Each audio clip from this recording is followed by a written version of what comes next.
Alright guys, really quick before I jump in the video, I just want to say I haven't got any gameplay here. This is why I didn't have the title as gameplay in the starting title. We're talking about the features they spoke about in the April update. Just want to get that out of the way in case anyone thinks this was a clickbait. That's the reason gameplay wasn't in the starting title. If you were subscribed or if you just saw it in your recommended, you would not have seen the word gameplay. You would just seen huge, amazing, and features. So, yeah, just want to make sure, just in case anyone thought it was going to be gameplay, you can leave the video now if you want. But if not, enjoy the video. It's good fun to talk. I'd like to hear you guys' thoughts in the comments. And yeah, I'll catch you guys later. What's going on, guys? Welcome back to a brand new video.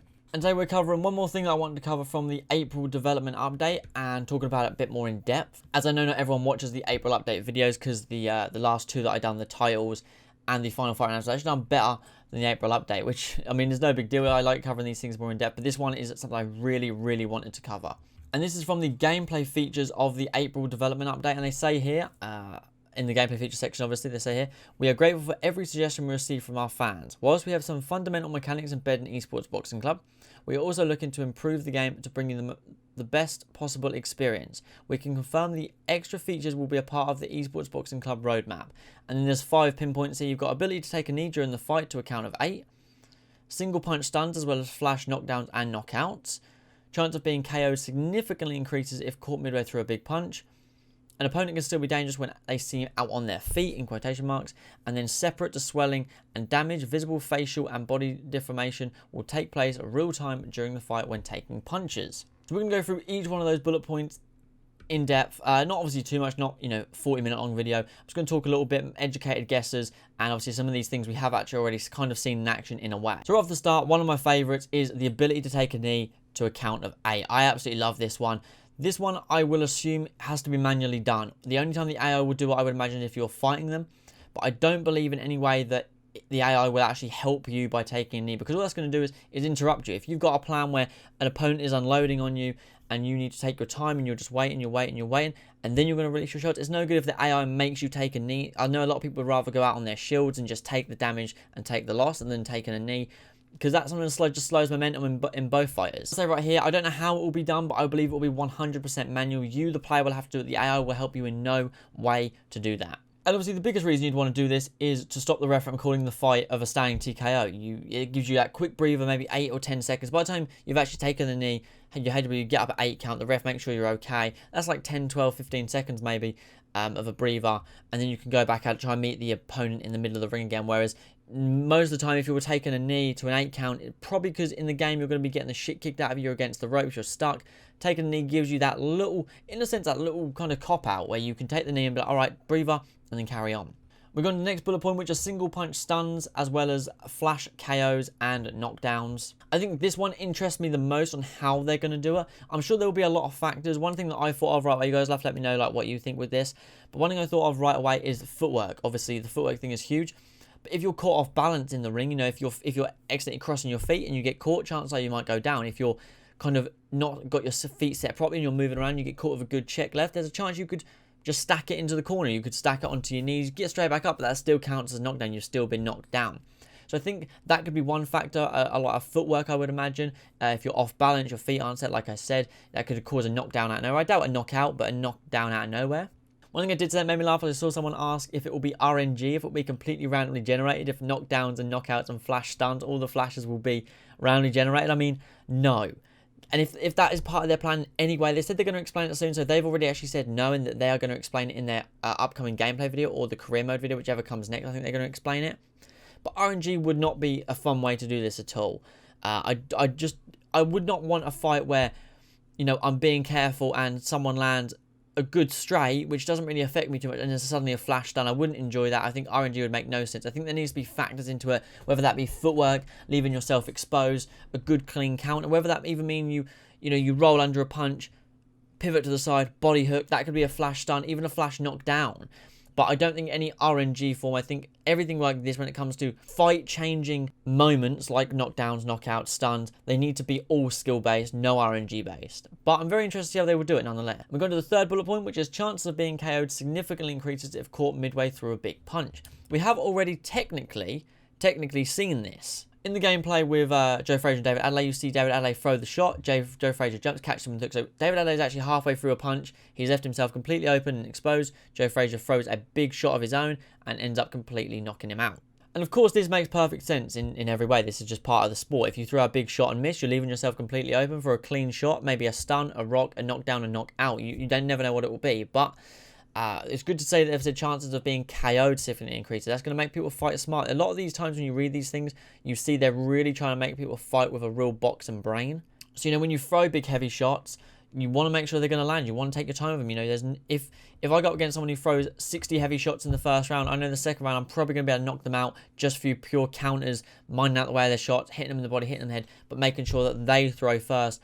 So, like they said, if they're halfway through a punch, I can move. Their punch is still going, so it gets past and it's still going, and I catch them off guard and put them down.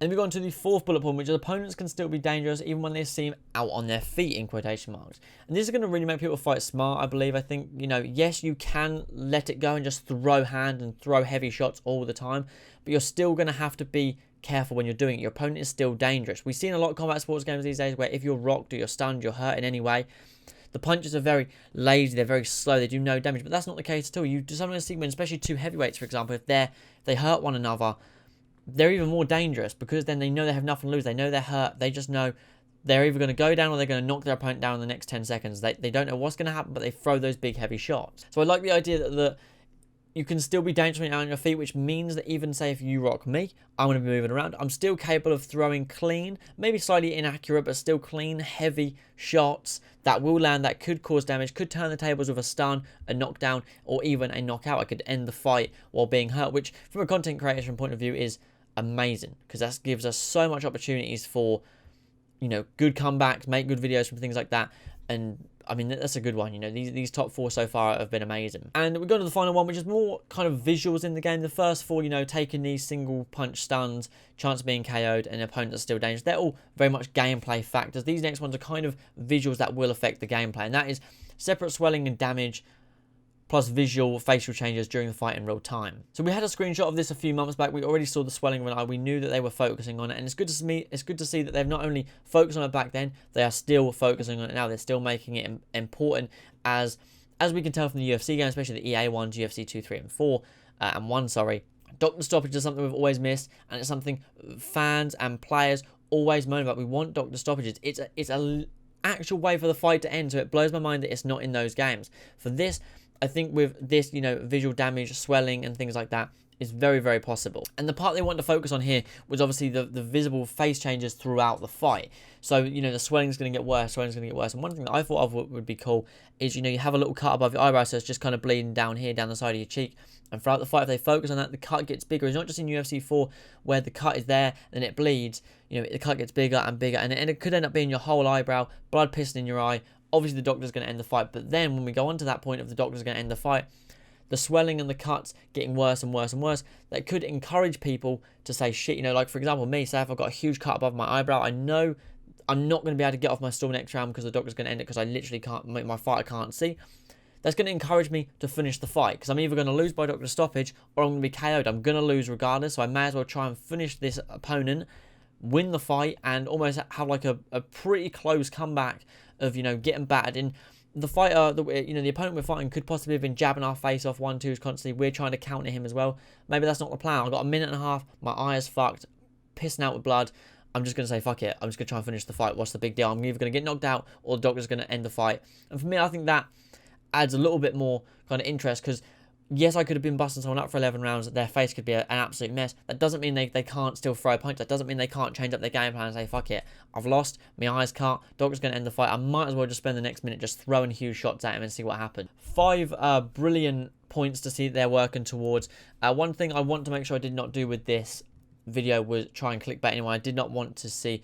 I did not want to put gameplay in the starting title, so hopefully at the start of the title you only saw things like some huge and amazing features or something like that, and then should be in gameplay in the full title, because I didn't want to clickbait anyone at all into thinking I had gameplay, because people seem to think that with these videos I will suddenly have like magical gameplay that no one else has seen. That's not how it works. Admittedly, the community is 98% amazing. They're all really good guys, in the Discord everyone's fantastic, in YouTube everyone's really relatively nice. Obviously you do get a few people that are just impatient, so they just cry about it and take it out on everyone else, but all in all, really great community. And you guys left me your thoughts on each of these. Which one's your favorite? I think in all honesty my favorite would have to be the taking a knee. I'm super interested by that one, and Then also, opponent is dangerous now on their feet. I want to see what that looks like. I can't imagine it's going to give them like a boost, you know, like an adrenaline boost, like some kind of Mortal Kombat tech and shit. I think it's just going to be that they're not weak and lazy and their shots aren't so. I think it's just going to be, you know, they can still move their heads, like they can still throw big heavy shots, you know, big overhand that could very well hurt you because you have really nothing else to lose. So I think there's a lot of factors that go into each of these. And for me, I think it's fucking awesome. I'm really looking forward to it. But I can't wait to see when they cover it. I should be in the next couple of gameplay videos they post, probably in a month or two, I would imagine. But that's a guess. That's a complete guess from me. That's not actually, I don't know that. It's a complete guess that it will probably be in a month or two, the next gameplay video. But, you know, we'll have to wait and see, I suppose. But yeah, thanks as always for watching, guys. Don't forget to leave a like, subscribe down below. This was the second time I had recorded this video. So it was a bit annoying that the first one didn't work for me. The audio cut out. But yeah, thanks as always. Fortune, let me know your thoughts in the comments down below, and I will catch you guys in the next one. Peace.